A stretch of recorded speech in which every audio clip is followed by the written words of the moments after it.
Sir, ഗോമൂത്രം വളരെ നല്ലതാണെന്ന് അത് നമുക്കെല്ലാവർക്കും കേട്ടുപരിചയമുള്ള കാര്യം തന്നെയാണ്. എന്നാലും IIT മദ്രാസിലെ വി കാമകോടി അദ്ദേഹത്തിനെ പോലുള്ളവരൊക്കെ പറയുകയാണ് ഗോമൂത്രം വളരെ നല്ലതാണ്, ലബോറട്ടറി ടെസ്റ്റ് വരെ ഇപ്പോൾ പുറത്തു വന്നിട്ടുണ്ട്. അതിനെക്കുറിച്ച് ഗോമൂത്രം നല്ലതാണെന്ന് അദ്ദേഹം പറയുന്നത് മനുഷ്യർക്കും കുടിക്കാം എന്നുള്ള അർത്ഥത്തിലാണ്. ഗോമൂത്രം കൃഷിക്ക് വളമായിട്ട് നല്ല വളമാണെന്നുള്ളത് എല്ലാവർക്കും അറിയാവുന്നതാണ്. പക്ഷേ നമ്മൾ പൊതുവെ കാഴ്ചപ്പാട്, നേരത്തെ മൊറാർജി ദേശായി മനുഷ്യൻ്റെ മൂത്രം തന്നെ കുടിക്കാമെന്ന് പറഞ്ഞാൽ ഓർക്കുന്നില്ലേ? അപ്പോൾ അതെന്തായാലും അധികം ആളുകൾ പ്രധാനമന്ത്രി പറഞ്ഞാലും ചെയ്യുന്ന കാര്യമല്ല. ഗോമൂത്രത്തിൻ്റെ കാര്യത്തിലും പൊതുവെ വരുന്നതൊക്കെ അങ്ങനെയായിരിക്കും. പക്ഷേ IITയുടെ മദ്രാസ് ഡയറക്ടറായിരിക്കുന്ന ആൾ ശാസ്ത്രീയ തെളിവുകൾ അതിനുണ്ട്. അമേരിക്കൻ ജേർണലുകളിൽ പ്രബന്ധങ്ങൾ വന്നിട്ടുണ്ട്. 5 പ്രബന്ധങ്ങൾ ഗോമൂത്രം മനുഷ്യർക്കും കുടിക്കാം, നല്ലതാണ് എന്ന് പറഞ്ഞിട്ട് അദ്ദേഹം കഴിഞ്ഞ ദിവസം പറഞ്ഞത്, അദ്ദേഹം പഞ്ചഗവ്യം കുടിക്കാറുണ്ട്. പഞ്ചഗവ്യം എന്ന് പറഞ്ഞാൽ 5 ഈ പശുവുമായി ബന്ധപ്പെട്ട സംഗതികൾ കലർത്തിയിട്ടുള്ളതാണ്. അത് നമ്മുടെ ഇവിടെ ഈ മാർക്കറ്റുകളിലൊക്കെ ലഭ്യമല്ലേ, ആയുർവേദശാലകളിലൊക്കെ? അതെ. പാല്, മൂത്രം, നെയ്യ്, തൈര്, ഇങ്ങനെ എല്ലാം കൂടി കലർത്തിയ 5 പശുവിൽ നിന്ന് കിട്ടുന്ന ഉൽപ്പന്നങ്ങൾ കലർത്തിയതാണത്. അത് ചെയ്യാറുണ്ട്. ആഘോഷങ്ങളൊക്കെ വരുമ്പോൾ അദ്ദേഹം കുടിക്കാറുണ്ട്. പഞ്ചഗവ്യം എന്ന് പറഞ്ഞിട്ടുണ്ട് അദ്ദേഹം. പക്ഷേ ഗോമൂത്രത്തിൽ ബാക്ടീരിയ, ഫംഗസ്, ഇങ്ങനത്തെ സംഭവങ്ങളൊക്കെ ഉണ്ടെന്നാണ് വെറ്ററിനറി ഡോക്ടർമാർ. ഇത് കാമകോടി പറഞ്ഞ ശേഷവും ഇവിടുത്തെ വെറ്ററിനറി ഡോക്ടർമാർ ചിലർ വീഡിയോ ഒക്കെ ചെയ്തിട്ടുണ്ട്.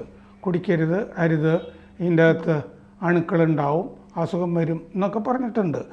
അതിന് കാരണം പശു ജീവിക്കുന്ന ചുറ്റുപാടിൽ നിന്ന് ഇത് വന്നിട്ടുണ്ടാവുന്നതാണ് പറയുന്നത്. നമ്മൾ ഈ മരുന്നൊക്കെ അടിക്കണാണല്ലോ കൂടുതലും. അപ്പോൾ അങ്ങനെ ആ ചുറ്റുപാടുകളിൽ നിന്ന് കുഴപ്പങ്ങൾ ഉണ്ടാകാം എന്നാണ്. അല്ലെങ്കിൽ ഇതിൻ്റെ അകത്ത് 90%, 95% നോക്കുമ്പോൾ നല്ല 95% വെള്ളമാണ് ഗോമൂത്രം. ബാക്കിയുള്ള ഭാഗമേ ആലോചിക്കേണ്ടതുള്ളൂ. അതിൽ പല കാര്യങ്ങളും എൻസൈംസും ഹോർമോൺ, ഈസ്ട്രജൻ ഉണ്ട് ഗോമൂത്രത്തിൽ എന്നൊക്കെ ഈ ശാസ്ത്രജ്ഞന്മാർ പറയുന്നുണ്ട്. പക്ഷേ ഈ കാമകോടി പറയുന്നത് ഗോമൂത്രത്തിൽ ബാക്ടീരിയക്കെതിരായും ഫംഗസിനെതിരായുമുള്ള ഗുണങ്ങൾ അതിലടങ്ങിയിരിക്കുന്നു എന്നാണ് 5 ഗവേഷണ പ്രബന്ധങ്ങളിൽ ഉള്ളത്. അമേരിക്കയിലെ ടോപ്പ് ജേർണൽസിലാണ് ഇത് പ്രസിദ്ധീകരിച്ചിരിക്കുന്നതെന്ന് അദ്ദേഹം പറഞ്ഞിട്ടുണ്ട്. ജൈവകൃഷി നടത്തുന്ന ആളാണ് അദ്ദേഹം, ഈ കാമകോടി എന്ന് പറഞ്ഞ ആൾ. ഈ കാഞ്ചി മഠമില്ലേ, ജയേന്ദ്ര സരസ്വതിയുടെയൊക്കെ കാഞ്ചി മഠം, ശങ്കരാചാര്യ മഠം, അവിടെ പെരിയവ എന്ന് പറയുന്ന ചന്ദ്രശേഖരേന്ദ്ര സരസ്വതി എന്ന് പറഞ്ഞ ആളുണ്ടായിരുന്നു. ജയേന്ദ്ര സരസ്വതിക്ക് മുമ്പത്തെ 100 വയസ്സ് വരെയൊക്കെ ജീവിച്ച ആൾ. അദ്ദേഹത്തിൻ്റെ ഒരു ശിഷ്യനൊക്കെ ആയിട്ട് പ്രവർത്തിച്ചിരുന്ന ഒരാളാണ് ഈ കാമകോടി. അദ്ദേഹത്തിനെ ആരാധിക്കുകയൊക്കെ ചെയ്തിരുന്ന ആളാണ് ഇദ്ദേഹം. അപ്പോൾ ഇങ്ങർക്ക് ജൈവകൃഷി പ്രോത്സാഹിപ്പിക്കണം. നമ്മുടെ കന്നുകാലി ജൻസുകളില്ലേ, ഇവിടെ തന്നെ മറ്റേ വെച്ചൂർ പശു എന്നൊക്കെ പറയില്ലേ, അതുപോലത്തെ ജനുസുകളെയൊക്കെ പ്രോത്സാഹിപ്പിക്കുകയും വേണം, അല്ലെങ്കിൽ ഇത് വംശനാശം വരും എന്നൊക്കെ പറയുന്ന ആളാണ്. അപ്പോൾ നേരത്തെ ഒരു വീഡിയോ ഇദ്ദേഹം ചെയ്തത് അവൈലബിൾ ആണ്. ഈ ഒരു ഗോശാലയിൽ പശുവിൻ്റെ അടുത്ത് നിൽക്കുന്ന ചിത്രങ്ങളൊക്കെ വന്നിട്ടുണ്ട്. അപ്പോൾ ഗോരക്ഷയ്ക്ക് കേന്ദ്രം ഒരുപാട് ശ്രമങ്ങൾ നടത്തുന്നതായിട്ടൊക്കെ അദ്ദേഹം പറയുന്നുണ്ട്. ഇപ്പോൾ അദ്ദേഹം പ്രസംഗിച്ചത് വെസ്റ്റ് മാമ്പലത്ത് ഈ കഴിഞ്ഞ ദിവസം മാട്ടുപൊങ്കൽ എന്ന് പറഞ്ഞ തമിഴ് വിശേഷം ഉണ്ടായിരുന്നു, പൊങ്കൽ. അപ്പോൾ അത് ആയി ബന്ധപ്പെട്ട ഒരു ചടങ്ങിൽ തമിഴിൽ 15-ാം തീയതി, ജനുവരി 15-ാം തീയതി പ്രസംഗിച്ചതാണത്. അവിടെ അദ്ദേഹം പറഞ്ഞു, ഒരു പ്രധാനപ്പെട്ട സന്യാസി ഈ കാമകോടിയുടെ വീട്ടിൽ ചെന്നിരുന്നപ്പോൾ പനി വന്നു, ഡോക്ടറെ അടുത്ത് കൊണ്ടുപോകാമെന്ന് പറഞ്ഞു. അത് വേണ്ട, എനിക്ക് കുറച്ച് ഗോമൂത്രം കിട്ടിയാൽ മതി, ഞാൻ അത് കുടിച്ചോളാം എന്ന് സന്യാസി പറഞ്ഞു. സന്യാസി ഗോമൂത്രം കുടിച്ചു. 15 മിനിറ്റിൽ പനി പമ്പ കിടന്നു. ഇതാണ് ഇദ്ദേഹം ഒരു കഥയായിട്ട്, സംഭവ കഥയായിട്ട് അവിടെ ജനങ്ങളോട് പറഞ്ഞത്. അങ്ങനെ ആണിത് കോൺട്രവേഴ്സി ആയത്. ആളുകൾ, കാർത്തി ചിദംബരം ഉണ്ടല്ലോ, ചിദംബരത്തിൻ്റെ മകൻ, ഇത് മറ്റേ കേന്ദ്രത്തിനെയൊക്കെ ചീത്ത പറയുന്ന വിധത്തിൽ അങ്ങനെ ആളുകളൊക്കെ പറയാൻ നോക്കി. അപ്പോൾ മറ്റേ ഗവർണറൊക്കെ ആയിരുന്ന തമിഴിസൈ സൗന്ദരരാജൻ ഉണ്ടല്ലോ, BJP നേതാവ് തമിഴ്നാട്ടിലെ, അവർ ചോദിച്ചു ബീഫ് തിന്നാമെങ്കിൽ പിന്നെ ഗോമൂത്രം കുടിക്കാൻ പാടില്ലേ, കുടിച്ചാൽ എന്താണെന്ന് അവർ ചോദിച്ചു.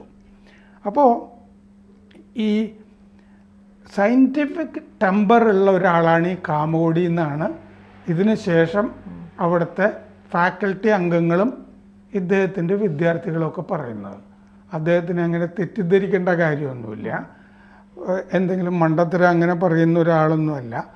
അപ്പോൾ ഇദ്ദേഹം പറഞ്ഞിട്ടുള്ളത് ദഹനക്കേട് മാറ്റാൻ, പിന്നെ വയറ്റിളക്കം അത് ശമിപ്പിക്കാൻ ഇതൊക്കെ ഗോമൂത്രം കുടിക്കുന്നത് നല്ലതാണ് എന്ന് പറഞ്ഞിട്ടുണ്ട്. വലിയ ഔഷധമാണത് എന്ന് അങ്ങേരുടെ പ്രസംഗത്തിലും പറഞ്ഞിരുന്നു.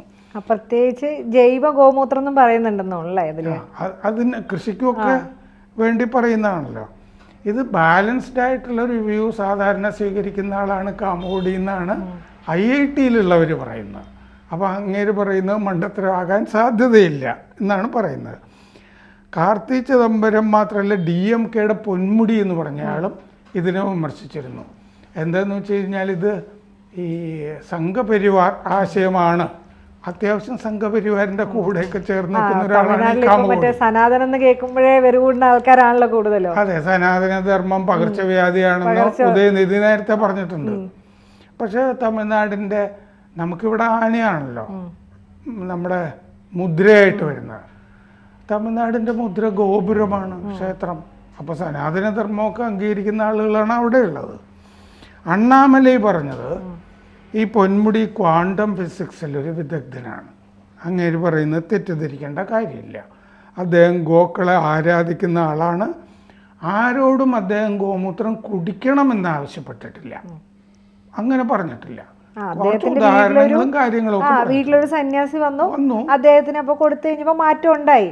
അത് സന്യാസിയുടെ ഇഷ്ടമായിരുന്നു എന്നാണ് പറഞ്ഞത്. അപ്പോൾ വേറെ ആരും കുടിക്കണം എന്ന് പറഞ്ഞിട്ടില്ല, അദ്ദേഹത്തിനെ വിമർശിക്കേണ്ട കാര്യമില്ല എന്നും പറഞ്ഞിട്ടുണ്ട്. അദ്ദേഹം ജൈവകൃഷി ചെയ്യുന്നുണ്ട്. 2022 ജനുവരിയിലാണ് കാമകോടി IIT-യുടെ ഡയറക്ടറായത്. Department of computer science and engineering, അതിൽ അവിടെ തന്നെ പ്രൊഫസറായിരുന്നു. ഈ ഡയറക്ടറാകുന്നതിന് മുമ്പേ കമ്പ്യൂട്ടർ സയൻസിൻ്റെ പ്രൊഫസറായിരുന്നു. അവിടെ തന്നെയൊക്കെ പഠിച്ചതാണ്. യൂണിവേഴ്സിറ്റി ഓഫ് മദ്രാസിൽ നിന്ന് കമ്പ്യൂട്ടർ സയൻസിൽ ആണ് പഠിച്ചത്. അത് കഴിഞ്ഞ് മാസ്റ്റേഴ്സ് ചെയ്തിട്ടുണ്ട്, PhD-യും ചെയ്തിട്ടുണ്ട് കമ്പ്യൂട്ടർ സയൻസിൽ. ഇന്ത്യയുടെ സെമി കണ്ടക്ടർ മിഷൻ അതിൻ്റെ ഉപദേശക സമിതിയിലെ അംഗമാണ് കാമകോടി. പിന്നെ ഈ പറഞ്ഞ പോലെ കാഞ്ചി മറ്റേ മഠമായിട്ട് പെരിയസ്വാമിയുടെ വലിയ അനുയായിയായിരുന്നു. ഇദ്ദേഹത്തിൻ്റെ മുറി, ഈ IIT-യിലെ മുറിയിൽ നമ്മൾ കയറിയാൽ ഒരു പൂജാമുറി പോലെ ഇരിക്കും എന്നാണ് അധ്യാപകരും വിദ്യാർത്ഥികളും പറയുന്നത്. ആ മുറിയിൽ കയറിക്കഴിഞ്ഞാൽ ചന്ദനത്തിൻ്റെ ഗന്ധം, ചന്ദനത്തിരിയൊക്കെ കത്തിച്ച്, അങ്ങനെയാണ് ഒരു ക്ഷേത്രം പോലെയാണ് അദ്ദേഹത്തിൻ്റെ മുറി എന്നാണ് IIT-യിലുള്ള ആളുകൾ പറയുന്നത്. ഇദ്ദേഹത്തിൻ്റെ വേറൊരു സംഗതി, ഇദ്ദേഹം പാസ്പോർട്ട് എടുത്തിട്ടില്ല. പാസ്പോർട്ട് എടുക്കുന്ന പ്രശ്നവുമില്ല. വിദേശത്തൊന്നും പോകാൻ ഉദ്ദേശിക്കുന്നില്ല. അദ്ദേഹത്തിനോട് ജയേന്ദ്ര സരസ്വതി പറഞ്ഞിട്ടുണ്ട്, ഇവിടം വിട്ട് വേറൊരു സ്ഥലത്തും ഭാരതീയനാണ്. അതെ, വേറൊരു സ്ഥലത്തും പോകേണ്ടതില്ല. ക്യാമ്പസിൽ ഇദ്ദേഹം ഒരിക്കൽ തമിഴ്നാട് BJP പ്രസിഡന്റ് അണ്ണാമലയെ വിളിച്ച് പ്രസംഗിപ്പിച്ചു എന്ന് ഇദ്ദേഹത്തിനെ വിമർശിക്കുന്ന ആളുകൾ പറഞ്ഞിട്ടുണ്ട്. പക്ഷേ ഇദ്ദേഹം അണ്ണാമലയെ വിളിച്ചിട്ടുണ്ട് എന്നുള്ളത് ശരിയാണ്. എക്സ്ട്രാ മ്യൂറൽ ലെക്ചർ സീരീസിൽ വിളിച്ചിരുന്നു 2024 മാർച്ചിൽ. പക്ഷേ 2023 ഏപ്രിലിൽ ലിറ്റററി ഫെസ്റ്റിവലിൽ ആപ്പിൻ്റെ ആദിഷി മർലേനെയും വിളിച്ചിട്ടുണ്ട് IIT-യിൽ. അപ്പോൾ അണ്ണാമലയെ വിളിച്ചത് മാത്രം പറഞ്ഞു കഴിഞ്ഞാൽ അത് തമിഴ്നാട്ടിൽ ബാക്കി 2 രാഷ്ട്രീയ പാർട്ടികളിലും ഉള്ള ആൾക്കാരെ വെച്ച് നോക്കുമ്പോൾ ബെറ്റർ ഓപ്ഷൻ ആപ്പിലും അല്ലെങ്കിൽ BJP-യിലും ഉള്ളൂ വിദ്യാഭ്യാസമ്പന്നരായിട്ടുള്ള ആളുകൾ. ബാക്കി 2-ലും ഇല്ലല്ലോ. പാരമ്പര്യ രാഷ്ട്രീയക്കാരാണല്ലോ മൊത്തം 2 പാർട്ടി. എന്തായാലും അണ്ണാമലയും വിളിച്ചിട്ടുണ്ട്, ആദിഷിയും വിളിച്ചിട്ടുണ്ട്. പിന്നെ 2002 ഇദ്ദേഹം ഡയറക്ടറായതിനു ശേഷം വലിയ നാഴികക്കല്ലുകൾ IIT പിന്നിട്ടിട്ടുണ്ട് എന്നാണ് രേഖകളിൽ കാണുന്നത്. സാൻസിബാറിൽ ഒരു ഓഫ് ക്യാമ്പസ് തുടങ്ങിയിട്ടുണ്ട് IIT-യുടെ തന്നെ, എന്ന് പറഞ്ഞാൽ ഇന്ത്യക്ക് പുറത്ത്. അത് ആദ്യത്തെ ശ്രമമാണെന്നാണ് പറയുന്നത്. അങ്ങനെ പിന്നെ 2024 റാങ്കിങ്ങിൽ ഇത് ഏറ്റവും ടോപ്പിൽ വന്നു, മദ്രാസ് IIT. പിന്നെ ഇദ്ദേഹം ഒരു ആശയം മുന്നോട്ട് വെച്ചിട്ടുണ്ട്. IIT മദ്രാസ് ഒരു ദിവസം അവിടെ നിന്നൊരു പേറ്റൻറ്റ്, എന്തെങ്കിലും ഒരു കണ്ടുപിടുത്തത്തിന് 1 patent per day എന്ന് പറഞ്ഞൊരു പദ്ധതി അവിടെ നടപ്പാക്കിയിട്ടുണ്ട്. ഇതെല്ലാ ദിവസവും പേറ്റൻ്റ് ഉണ്ടാക്കാൻ വേണ്ടിയിട്ടല്ലല്ലോ പറയുന്നത്, ആ രംഗത്ത് മുന്നേറാൻ വേണ്ടിയാണ് പറയുന്നത്. 2022 156 പേറ്റൻറ്റ് കിട്ടിയിരുന്നു IIT മദ്രാസിന്. അത് 2023 300 കിട്ടി. അപ്പോൾ 65 കൂടി കിട്ടിയാൽ ഒരു ദിവസം ഒരു പേറ്റൻ്റ് എന്നുള്ളത് വരും, ശരിയായിട്ട് വരും. അപ്പോൾ അങ്ങനെയും മുന്നേറുന്നുണ്ട്. പിന്നെ സ്പോർട്സിലും സാംസ്കാരിക രംഗത്തും നന്നായിട്ട് തിളങ്ങിയവർക്ക് അവിടെ പ്രവേശനത്തിന് കോട്ട ഏർപ്പെടുത്തിയിട്ടുണ്ട്, സാംസ്കാരിക കോട്ടയും കൂടി ഏർപ്പെടുത്തിയിട്ടുണ്ട്. പറഞ്ഞു വരുമ്പോൾ ഇങ്ങനെ കാമകോടി അദ്ദേഹം പറഞ്ഞ വാക്കുകൾ നമ്മൾ തള്ളിക്കളയേണ്ടതല്ല, വളരെയധികം മൂലക്കെടുക്കേണ്ടതെന്നാണ് സാറ് പറഞ്ഞു വരുന്നത്. അല്ല, ഗോമൂത്രം ഗുണമുള്ളതാണെന്നുള്ളത് നമുക്ക് അറിയാവുന്നതാണ്. ഇത് കുടിക്കാമോ എന്നുള്ളതിനെ പറ്റി നമ്മളും ഇത് കുടിക്കണം എന്ന് നമ്മളും പറയാൻ തയ്യാറില്ല. പക്ഷെ ഇദ്ദേഹം എന്നാലും ഇങ്ങനൊരു ഔഷധ ഗുണമുള്ള ഒരു സാധനമാണ് നമുക്ക് വെറുതെ നമ്മൾ തള്ളിക്കളഞ്ഞുകൊണ്ടിരിക്കുന്നത് എന്ന് അദ്ദേഹം കണ്ടുപിടിച്ചു. നല്ലതാണ്, വളരെ നല്ലതാണ് എന്നുള്ളതൊക്കെ. അദ്ദേഹം അതിനെപ്പറ്റി 5 ഈ അമേരിക്കൻ ജേണലുകൾ വന്ന പ്രബന്ധത്തിൻ്റെ കാര്യം പറയുന്നുണ്ട്. അത് ഇന്ത്യക്കാർ ചെയ്തതല്ലല്ലോ. അപ്പോൾ ഇതിനെപ്പറ്റി കൂടുതൽ ഗവേഷണങ്ങൾ നടക്കട്ടെ. തീർച്ചയായിട്ടും. കൂടുതൽ വാർത്തകളും വിശേഷങ്ങളും നിങ്ങളിലേക്ക് എത്താൻ ABC മലയാളം സബ്സ്ക്രൈബ് ചെയ്യുക, ബെൽ ബട്ടണും അമർത്തുക.